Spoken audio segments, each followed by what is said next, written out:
नमस्कार. पनधर येथील नव महाराष्ट्र विद्यालयामध्ये अल्पवयीन विद्यार्थ्यांच्या 2 गटामध्ये सुरू असलेली तुंबळ हाणामारी थांबवण्यासाठी कथितरित्या मध्यस्थीस गेलेल्या इसमावर सुतगिरणी परिसरात कोयत्याने वार केल्याचा धक्कादायक प्रकार समोर आलाय. ही घटना शनिवार दिनांक 25 जानेवारी 2024 रोजी पनधर येथील नव महाराष्ट्र विद्यालय व सुतगिरण परिसरात घडली आहे. या घटनेमध्ये कथितरित्या मध्यस्थीस गेलेल्या निलेश रामदास जगदाळे यांच्यावर वार झाले असून त्यांनी दिलेल्या फिर्यादीवरून माळेगाव पोलीस ठाण्यात गुन्हा दाखल करण्यात आलाय.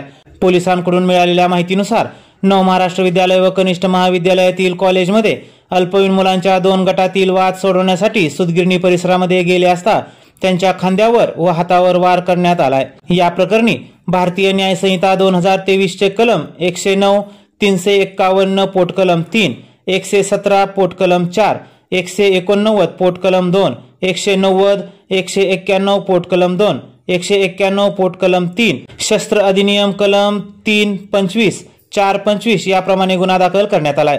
दरम्यान या घटनेतील 3 हल्लेखोर अल्पवयीन मुलांना सदर गुन्ह्याचे तपासकामी ताब्यात घेऊन त्यांची रवानगी बाल न्यायालय पुणे येथे करण्यात आली आहे. त्याचबरोबर उर्वरित हल्लेखोरांचा शोध देखील सुरू आहे.